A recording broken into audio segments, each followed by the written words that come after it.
This is the Financially Simple Podcast, a show dedicated to destroying the complexities of money for today's small business owner. And now, here's your host, pizza-loving, certified financial planner, Justin Goodbread. Welcome to Financially Simple. This is a finance show for small business owners about money, how it works in our business and our personal lives, and ultimately how we can build wealth to be financially independent. I'm your host, Justin Goodbread, and today is episode number 22. Today's episode is titled The M&A Advisor, Investment Banker, or Business Broker.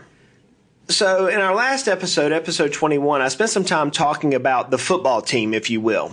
And on the football team, you're going to have your starting players. And we identified those starting players as your certified financial planner, your certified public accountant, and your attorney, your legal team. And those, for the most part, are going to be the core players you're going to have throughout the entire process. However, as we mentioned, you're also going to have special teams. You're going to have players which come into the game, so to speak, at key times, which act as facilitators for particular events. And some of these players play a vital role. Today's episode is talking about one of these type of players. Now, there are three different players which act in the same capacity. So the M&A advisors, or the mergers and acquisition advisor, the investment banker, or the business broker do roughly the same thing, but they all have different markets and they have different niches and different skill sets. So it's fair to say they act about the same, but they're really not. They're entirely different people. So ultimately, what type of player you use is dependent on the type of business, et cetera, et cetera. We're going to get to that. If I have an M&A advisor listening to this, and we've got some that we're going to interview on the podcast later on, they're going to say, dude, I am not like a business broker. I've got business brokers I already have lined up to bring onto the podcast, and they're going to say, man, Justin, I am not like an investment banker. We have totally different backgrounds. And that is true. All three of these players, the M&A advisor, the investment banker, and the business broker, they all have different strengths and weaknesses, and they're used at particular times. So let's identify the players. Let's look at their skill sets, and that should help us to decide which one of these players we need as part of our team. So now we're at the point where we want to sell the business. We built our core team, and now it's time immediately to bring in this expert, this one player. So let's look at the business broker, the M&A advisors, and then let's look at the investment banker, and let's see the advantages or disadvantages, and ultimately you're going to be able to decide what player you'll need for your particular business. So let's first look at the business broker. The business broker's primary role is to act as a facilitator, if you will, almost like a mediator, but more of a facilitator between buyers and sellers. The business broker will primarily serve smaller companies, which will probably sell more than likely to an individual buyer, versus large companies which sell to corporate buyers, right? So a business broker is typically working with, as I call it, mom and pops. And according to the Exit Planning Institute, EPI, there are some 5 million businesses which work in the capacity where a business broker is going to be. And they'll be like small service business, like a franchise, or like gas stations, or restaurants. These are the type of companies which typically fall into the business broker's purview. So the business broker will typically work with companies who sell less than $5 million, or the price tag is less than $5 million.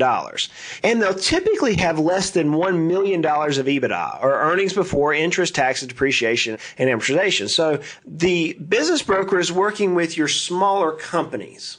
Now, business brokers typically do not charge an upfront fee. Sometimes they do. If you've got a mess, and I dealt with some businesses that wanted to sell, and the business broker is like, man, I'm going to charge an upfront fee to get this thing positioned right. They've got a mess on their hand. But most of the time they don't. Rather, they'll charge a commission at the time the business sells. Okay? Whenever the business transaction is done, that's whenever the business broker will be paid. The business broker will typically ask for a lot of materials, and it's up to the seller, the actual individual seller, to provide the materials. And they could be marketing materials, financials, forecast. I know in the dental field, they'll ask for patient mixes. Same in the optometrist field. I had a veterinarian we were looking at on transition. We want to know how many dogs, how many cats, what type of procedures does that see in that marketplace. So the business broker is asking for a lot of information about the business, and it's typically left for the seller to provide. They don't typically typically require GAAP or GAAP accounted statements. And so because it's a little bit looser information providing, typically the sales price isn't going to be as high either. Now, the process the business broker walks through is similar to that of a piece of real estate being sold. So if you put a house on the market, your real estate agent will take pictures of the house. They'll come up with a marketing strategy to hit the demographic that wants to buy in that location. They'll arrange open houses. They'll meet with buyer's agents. They'll work through the whole process, answer questions, help facilitate changes. Whenever there's a home inspection, there's a problem made, the real estate agent will help you fix the problem or find somebody who can help you fix it, trying to ultimately get you to the point to where you close or sell the house. That's pretty similar to how a business broker works. They're going to go through and do the same thing. They're going to put lipstick on the business. They're going to make it look pretty for a buyer to come in and buy it. They'll answer questions for the buyer. A lot of times buyers don't have agents like they do in real estate, so the broker will act as an intermediary. One of the key functions that a business broker does is it acts as a cushion, if you will, between the buyer and the seller, and they're able to negotiate the details of a deal without a lot of emotion, if you will. Think about it. I mean, for small business owners, they put their lifeblood into this business, and all of a sudden some hotshot comes around just because they have money, they're going to tell you what's wrong with your business. I mean, tempers can flare pretty easy. Well, that's where the business broker comes in. They can kind of dampen those tempers. Now, the business itself can be one of the largest assets that a business owner has, so there's even more emotions. But an experienced business broker knows how to price the business, knows how to toot the business owner's horn, and do in such a way that it doesn't offend the seller. But then when the seller comes in and says, hey, I've got some problems, the business broker is typically crafty enough in their words, know how to handle the temperament of the business owners to help guide the business owner onto some issues that need to be resolved. So that's the idea behind a business broker. Think of it in a real estate agent. That gives you a really close idea. Now, the next player is an M&A advisor or a mergers and acquisitions advisor. So mergers and acquisition advisor bridges the transaction gap. Okay, so we're still dealing with a transaction. They deal with the gap between the small business, that one under $5 million in value, and the major large businesses, those typically over $100 million in sales price. So the M&A advisor is going to be working typically in that $30 million EBITDA range. Now, interestingly enough, the vast majority of transactions are under $30 million in range. The medium size of a private company exit is probably in the range of $12 to $15 million. And this information is provided to us by exits.com. They're the ones who've done the recent study on this. So they're showing that most mid-sized businesses are between $12 to $15 million in sales price. Now, larger transactions can become very complex. Okay, so we're not dealing with mom and pop businesses here. And so they become a little bit more complex, and now you're going to bring in regulatory bodies, various regulatory bodies like the Securities and Exchange Commission. However, depending on the transaction structure, many of the lower mid-market business advisors aren't required to be licensed. So just because you ask the M&A advisor, are you licensed? And they say, oh, no, I'm not, doesn't mean that they necessarily have to be. Now, there's a lot of gray area. Many of this is subject to interpretation. Hopefully soon with the SEC, the Securities and Exchange Commission, and Congress will be able to make up for this.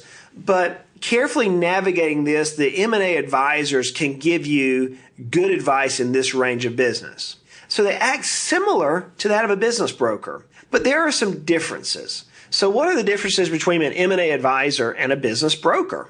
Well, as we talked about, business brokers often work with simple businesses, small mom and pop businesses, if you will. An M&A advisor is going to work with a more complex business transaction. It's going to be a little bit more difficult to deal with. A business broker will often deal with an easy business that's easy to value, one that says, okay, it's worth $1 million, and they can easily define why that is. M&A advisors deal with typically businesses that are harder to evaluate. Business brokers may be limited to providing only a buyer-seller matching service. So like we talked about, they're listing the business for buyer and seller, and they're good at working through that. Whereas a lot of times M&A advisors will often offer that buying and selling matching service, but they also help arrange financing, provide outsourcing type structures. They'll help structure the actual transaction. They may have lawyers on their team. They may have accountants on the team. So they are a little bit more hands-on than just the business broker. Business brokers often operate in a very small region, a very small area, like a hometown or a state or a region of the country. Whereas M&A advisors work maybe on a national or even international scale sometimes, and they're bringing across complex mergers from multiple locations. So if you're a mom and pop and you have maybe 2 or 3 offices in an area. So I was thinking of one of our businesses that had in East Tennessee. It had an office in Chattanooga, which is about an hour and a half south of me. Had an office in Knoxville, which is where I'm currently located. And it had an office located in Johnson City, which is about an hour and a half north of us. So I had 3 different locations. Well, the business broker handled that just fine. It was all within the same domicile, all the same state laws. However, if we had offices located in maybe 7 different states, maybe you have community property states, maybe you have parishes like in Louisiana, the list could be enormous. Well, M&A advisors often work in that area. Both services have typically the same client profiles, but they're usually different. Business brokers work with smaller firms or individuals. Whereas your M&A advisors, they'll work with larger organizations. Maybe they're not selling a business to mom and pop. Maybe they're selling it to a company, or maybe they're selling it to an acquisition firm, maybe even the government, if you will. So there's a slight difference on who their target is. Now, business brokers work on sale as available, primarily targeting the commissions, right? So they get the job done and then they get paid. M&A advisors may work on a sale, but they also could charge fees. They can charge fees for helping figure out tax structures or legal services. But they also may have a combination of only a commission and fees. Valuation methods are different. Business brokers use simple calculations. M&As often use a little bit more complex calculations. So there's a slight difference between M&A advisors and business brokers. Is one better than the other? Not at all. They both work in a very different marketplace.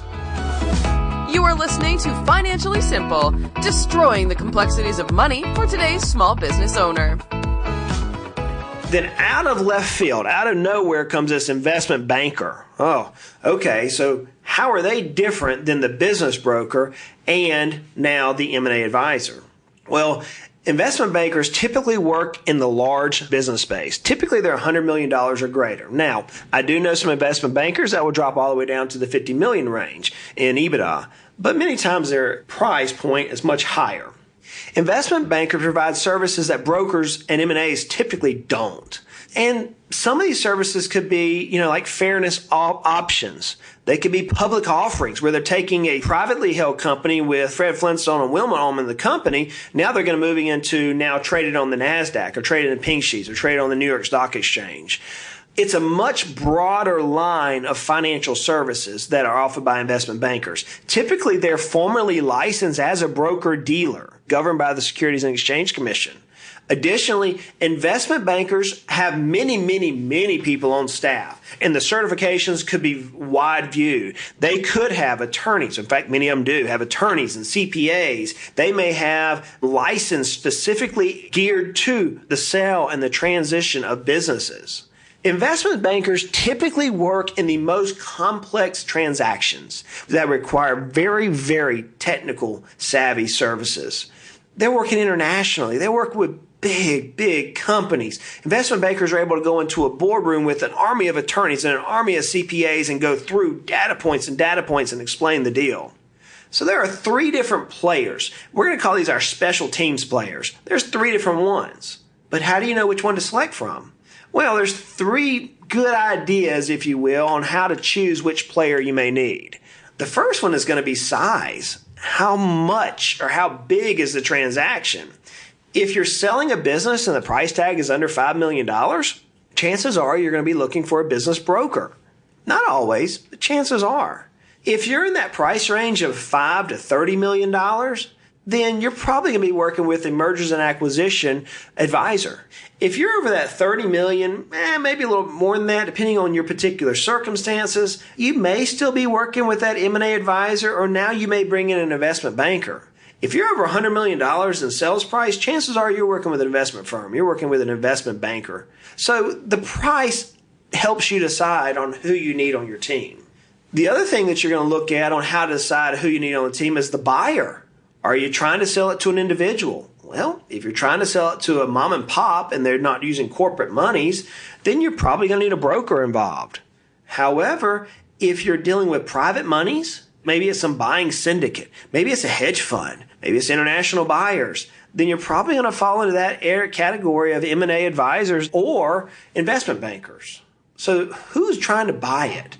If you're on that borderline area saying, Justin, man, I'm kind of in that price range of a broker. Yeah, I'm falling in that $5, $6, $7 million range, but I'm sure it's simple.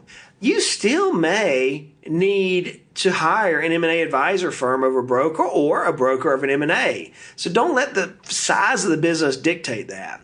The third point is brokers are good at handling very simple things. So it depends on how much help you need on the sale. If you don't need a lot of help, you've got a good accounting firm, you got a good legal firm, you may just need a broker. That may be all you need. However, if you're dealing with a little bit more complexity, dealing with multi-state laws, multi-country laws, if you're dealing with multi-country laws, you may deal with an investment banker. However, if you're in that area where you're saying, look, I'm trying to figure out how to get this thing to auction, trying to figure out how to make this thing work long term, then that's where a M&A advisor can come in and help you. So this group of people are vital for whenever we're getting ready to sell the business. They're going to walk us through the entire process. They're going to put lipstick on the pig, if you will. They're going to make our businesses look good, smell good. They're going to tell us what we need to do. They're going to help us keep our emotions tempered as we're dealing with buyers who want to tell us our pig is ugly. They're going to help us a lot. And just like that attorney, you want a good one here. You want a good group of people. Now, there's some tactics we can use on how to negotiate with these individuals, but I'm going to, at this point, lean on your lawyer on how to work with all that. But for the most part, you're going to have to hire one of these players. And this has just been a really simple overview to how these players work and who they are and how they operate. As you walk through this process and as you move into this process, your core group, your CFP, your CPA, and your attorney, those three individuals are going to be able to help you identify which player, which special teams player you need to bring in. But you will more than likely have one of these parties involved. More than likely. So, guys, I'm going to wrap it up right there. Episode 22 on which special player do you need. We've talked about the business broker. We've talked about this mergers and acquisition advisor. And we've talked about this investment banker. All of them have their special skill set. All of them play in a different marketplace. Guys, as I always say, life is hard. Life is complicated. Life doesn't have to be. Let's continue to make our lives at least financially simple. Hey, y'all go out and create an awesome day. You have been listening to the Financially Simple podcast. The information in this show is for informational purposes only. This show is not investment advice. Instead, seek help from a competent financial advisor. Justin Goodbread, CFP, is an investment advisor representative of Heritage Investors, a registered investment advisor.